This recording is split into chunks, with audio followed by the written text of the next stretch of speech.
গ্যাসের সিলিন্ডার পাওয়া বন্ধ হয়ে যাবে। গ্যাসের সিলিন্ডার পাওয়া বন্ধ হয়ে গেলে তুমি বুঝতেই পারছো যে কোনো ধরনের কোনো মানে আমাদের যা কুকিং হয় ম্যাক্সিমাম গ্যাসের ওপরই হয়।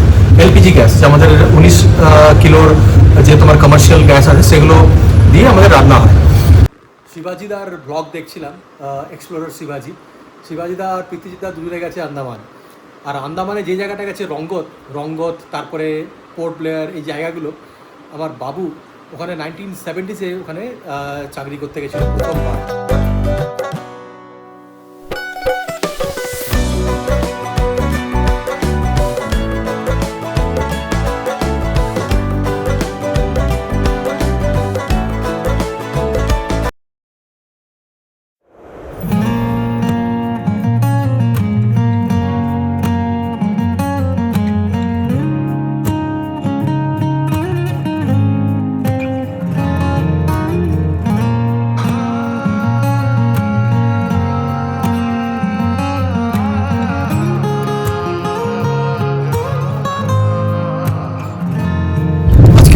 पंचकुलाते আমাদের একটা অপশন গ্রেন্স আছে, তো ওখানে আমাদের ম্যানেজারদের মিট ছিল অ্যাকচুয়ালি। তো ঘন্টা চারেক মানে আমাদের সময় লাগলো মিটিংটাকে কভার করতে। মিটিং করার পরে একটু আমাদের লাঞ্চ করলাম, লাঞ্চ করে জাস্ট বেরোলাম। এবার যাচ্ছি আমার নিজের যে অপশন গ্রেন্স। তোমরা যারা জানো না তাদেরকে বলে দিই, আমাদের তিনটে আছে এই ট্রাই সিটি হচ্ছে চণ্ডীগড়, আর তিনটে জায়গাতে আমাদের তিনটে মার্কেট বেরিয়ে আছে। একটা পঞ্চকুলাতে যেখানে আমি গেছিলাম হবসন গ্রেন্স পঞ্চকুলা, যেটাতে আমি আছি সেটা হচ্ছে হবসন গ্রেন্স মালি, আর the great bear by Hobson greens এটা হচ্ছে চণ্ডীগড়। তিনটে মার্কেট বেরিয়ে আমাদের মিটিং ছিল আমাদের ম্যানেজারদের মধ্যে, সেটাই আমরা অ্যাটেন্ড করতে গেছিলাম। রাস্তায় যেতে যেতে বেশ কিছু মানুষকে দেখছি না without helmet two wheeler drive করছে। That's not fair actually. কি না দেখো, সকালে একটা কথা বলি, সকালে একজন মাকে দেখলাম স্কুটিতে করে তার ছেলেকে নিয়ে যাচ্ছেন স্কুলে। ছেলেগুলোর মাথায় হেলমেট নেই, মায়ের মাথায় হেলমেট আছে। আরে বাবা, হেলমেটটা কি অনলি টু মানে চালান থেকে নিজেকে বাঁচাবার জন্য না? চালান তো দেখো আলাদা জিনিস। একটা চালান কেন করে মানুষকে, মানে সরকার থেকে কেন চালান করা হয়? যাতে তুমি লকে মাথায় রেখে তুমি কোনো ইলিগাল কাজ না করে ড্রাইভ করো। ইলিগাল কাজ মানে কি? তুমি ড্রাইভ করছো, হেলমেট পরছো না, তো তোমারই তো মানে ক্ষতি তোমারই হতে পারে ভাই। চালান তো 400 টাকা 500 টাকা, যদি মাথায় চোট লাগে ভাবো কী হবে। তো তোমাদের সবাইকে, যারা তোমরা বাইক চালাও, বাইকের যারা গাড়ি চালাচ্ছ, মানে বাইক চালাচ্ছ, তাদেরকে সবাইকে আমি একটাই রিকোয়েস্ট করবো যে নট জাস্ট ফর চালান, ভাই বাঁচাও, নিজেকে বাঁচাও, মাথাটাকে বাঁচাও। আর যদি বাচ্চাদেরকে গাড়িতে বসিয়ে নিয়ে যাচ্ছ তাহলে বাচ্চাদেরকে মাথায় হেলমেট পরো। কত টাকা লাগে? ভালো হেলমেট কেনো, আইএসআই মার্কা ভালো হেলমেট কেনো, আর পড়াও ওদেরকে। যে দাদার কাছ থেকে আমি গাছ নিই আজকে না কিছু প্ল্যান্ট আর কি, যে যেমন অ্যালগোনিমাটাকে রিপোর্ট করালাম, অনেকগুলো চারা বেরিয়েছিল। তো তারপরে সব গাছগুলো একটু ভার্মি কম্পোস্ট দিয়ে দিল।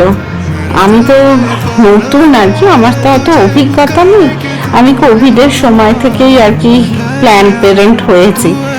তো এই যে দেখো, এই রাবার গাছের এই ছোট্ট লাল পাতাটা দেখলে না মনে হয় যেন সে আমার বাবানের যখন ছোট্টবেলায় দাঁত বেরিয়েছিল, আর দাঁতটা দেখিয়ে সেই মিচি মিচি যেমন হাসতো, ও ঠিক যেন সেরকম হাসছে।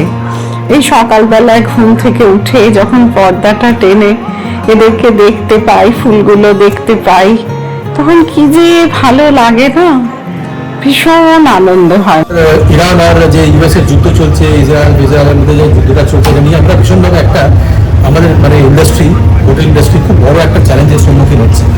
আজকে হঠাৎ করে একটা নোটিফিকেশন এসছে, তো আমি নিয়েই আমি আর মঞ্জিত বসে আছি ওই নিয়ে, যে গ্যাসের সিলিন্ডার পাওয়া বন্ধ হয়ে যাবে। গ্যাসের সিলিন্ডার পাওয়া বন্ধ হয়ে গেলে তুমি বুঝতেই পারছো যে কোনো ধরনের কোনো মানে আমাদের যা কুকিং হয় ম্যাক্সিমাম গ্যাসের ওপরই হয়। এলপিজি গ্যাস যে আমাদের 19 কিলোর যে তোমার কমার্শিয়াল গ্যাস আছে সেগুলো দিয়ে আমাদের রান্না হয়।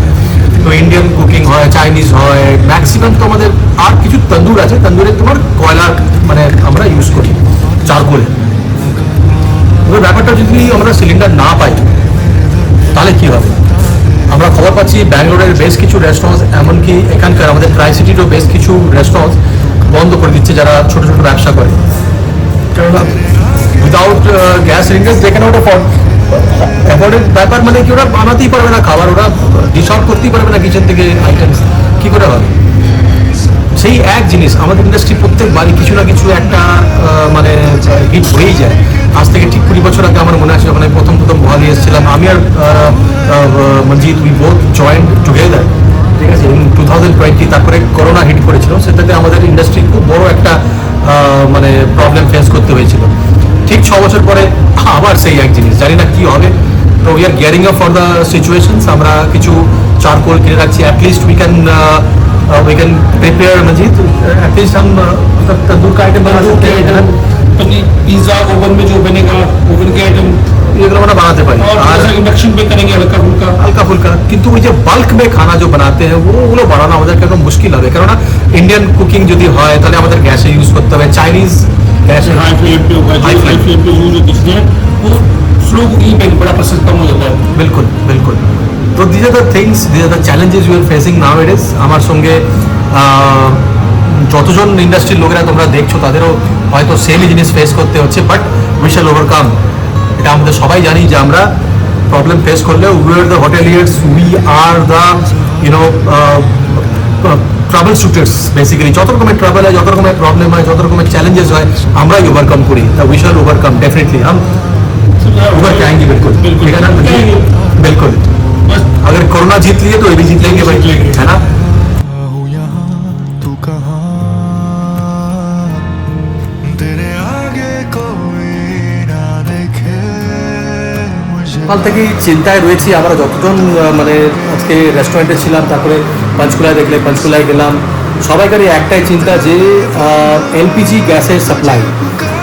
তো আমি প্রথমে তো বলে দিয়েছিলাম যে ভাই চারকোল আনিয়ে রেখে দাও, অন্তত পক্ষে তন্দুরটা চলবে, কেননা গ্যাস ছাড়া, এলপিজি ছাড়া চালানো মানে খুবই টাফ। এবার সারাদিনের একটাই টেনশন, সেই টেনশনটা নিয়ে বাড়ি এসেছি। বাড়ি ফিরে মনটা হঠাৎ করে ফ্রেশ হয়ে গেল। আমি এখন টিভিতে এই আমাদের শিবাজিদার ব্লগ দেখছিলাম, এক্সপ্লোরার শিবাজিদা আর প্রীতিজিদা দুজনে গেছে আন্দামান। আর আন্দামানে যে জায়গাটা গেছে রঙ্গত, তারপরে পোর্ট ব্লেয়ার, এই জায়গাগুলো, আমার বাবু ওখানে 1970s ওখানে চাকরি করতে গেছিলো প্রথমবার। এমবি আকবরে করে খিদিরপুর থেকে জাহাজে করে গেছিলো আন্দামানে। আর তখনকার গল্প আমি শুনি 1970s গল্প, আর্লি 70s, 1970-এই গেছিলো বাবু ওখানে। পুরো ওয়াইল্ড আন্দামান, তখনকার গল্প শুনতাম। ওই শিবাজিদার ওই ব্লগ দেখতে দেখতে আমি ভীষণভাবে কানেক্ট করছিলাম। বাবুকে আমি দেখাবো এই ব্লগটা, এবারে যখন যাব আমি তখন বাবুকে দেখাবো, বাবুকে দেখো তোমরা যদি কিছু চিনতে পারো। তো যাই হোক, বাড়ি ফিরেছি, এবার দৈনন্দিন কাজ, আবার ভিডিও আপলোড করবো, ভিডিওটা আপলোড করে তারপরে ঘুমিয়ে পড়বো। দেখা হবে তোমাদের সঙ্গে কালকে আবার। ভালো থাকবে।